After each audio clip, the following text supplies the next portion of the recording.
Sir पीछे रखो इसको, पीछे करो, क्या पीछे रहो भैया, सीधा हो जाइए भैया, भैया बस सीधा हो जाइए,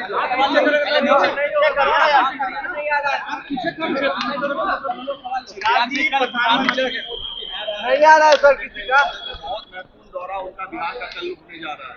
नहीं, बिल्कुल प्रधानमंत्री जी, खुशी हम सब बिहारियों को इस बात की है कि प्रधानमंत्री जी की प्राथमिकता में जिस तरीके से बिहार दिखता है, ये दर्शाता है कि विकसित बिहार बनाने के लक्ष्य को लेकर मेरे प्रधानमंत्री कितने ज्यादा गंभीर हैं। और जब जब प्रधानमंत्री जी बिहार आए हैं, तब तब बिहार को हजारों करोड़ों की सौगात देकर गए हैं। और ये ऐसी सौगात है जो धरातल पर दिखती है। आज हम लोग जहां पर हैं, जिस परिसर में खड़े होकर हम लोग ये चर्चा कर रहे हैं, ये एयरपोर्ट ही लंबे समय से ये मांग बिहारियों की रही थी कि एक वर्ल्ड क्लास एयरपोर्ट पटना को मिलना चाहिए। आज ये भी सपना पूरा हुआ है, तो इसकी ये भी देन मेरे प्रधानमंत्री आदरणीय नरेंद्र मोदी जी की वजह से है। ऐसे में कल उनका आना पुनः विकसित बिहार की नींव को मजबूत करने के उद्देश्य के साथ है। लोकसभा चुनाव में जो जो वादे प्रधानमंत्री जी ने किए थे, उन वादों को पूरा करने की सोच के साथ एक बार फिर प्रधानमंत्री जी बिहार आ रहे हैं। एनडीए को नेशनल दामाद आयोग कहा जा रहा है, क्या कहेंगे आपके फैमिली में? कोई बात नहीं है, मेरी प्राथमिकताएं अलग हैं। कई लोग हैं जो कि चाहते नहीं हैं कि विकास के मुद्दे पर चुनाव लड़ा जाए। कई लोग हैं जो चाहते नहीं हैं कि बिहार की मूलभूत जरूरतों को मुद्दा बनाकर उस पर चुनाव लड़ा जाए। और इसी सोच के साथ वो निरंतरता में आपको अपने लक्ष्य से भटकाना चाहते हैं। कल जब प्रधानमंत्री जी आ रहे हैं, तो पूछे ना प्रधानमंत्री जी से कि भैया आपने ये वादा किया था, ये नहीं हुआ, ये वादा कहा था, ये नहीं हुआ। ये सवाल कीजिए ना, पूछिए कि आपने एयरपोर्ट कहा था नहीं दिया, आपने एक और एम्स कहा था नहीं दिया, ये सवाल कीजिए ना। पर जब आप ये बातें करते हैं, तो आप लक्ष्य से सामने वाले को भटकाने का प्रयास करते हैं। और अगर मेरा जिक्र करें भैया, हम तो किसी को नहीं कह रहे कि कोई बहन भाई आयोग बनना चाहिए। हम तो बिहार फर्स्ट, बिहारी फर्स्ट की हम बात कर रहे हैं।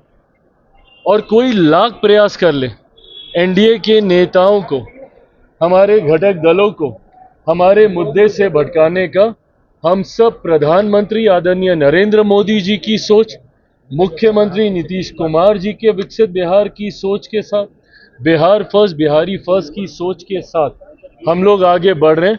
बाकी जिनको विषय भटकाकर गलत नैरेटिव सेट करने का जो वो प्रयास कर रहे हैं, उसमें वो सफल होंगे नहीं। अम्बेडकर मामले को लेकर माफी मांगना चाहिए।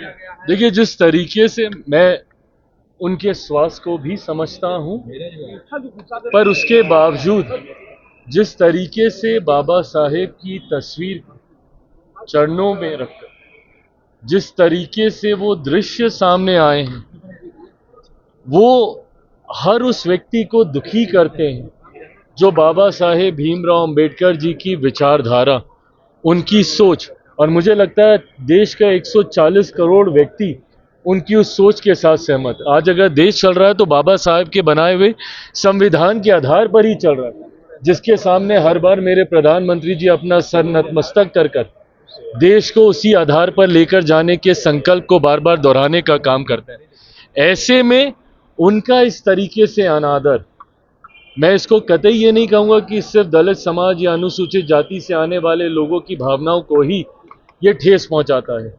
ये ना सिर्फ हर बिहारी को ये दृश्य ठेस पहुंचाता है, हर देशवासी को ये दृश्य ठेस पहुंचाता है और पुनः उस सोच को सोचने के लिए आपको विवश करता है कि क्या यही इन लोगों की सोच है, जहां एक तरफ इस समाज से आने वाले महापुरुषों का आप अपमान करिएगा और फिर उन्हीं को अपना वोट बैंक बनाकर अपनी राजनीतिक रोटी सेकने का प्रयास कीजिएगा। बहरहाल ये सब जनता के सामने है और मुझे लगता है सही समय पर जनता अपना सही फैसला इन तमाम विषयों को संज्ञान में रखते हुए लेगी। कब आप कहां से चुनाव लड़ेंगे, इसका फैसला कब तक हो जाएगा? कहां से आप चुनाव लड़ेंगे? ये हमारे अध्यक्ष जी यहाँ पे मौजूद हैं, हमारे संसदीय बोर्ड के अध्यक्ष उल्लास जी यहाँ पे मौजूद हैं। इन तमाम प्रश्नों का जवाब इन्हीं के माध्यम से आपको मिलेगा।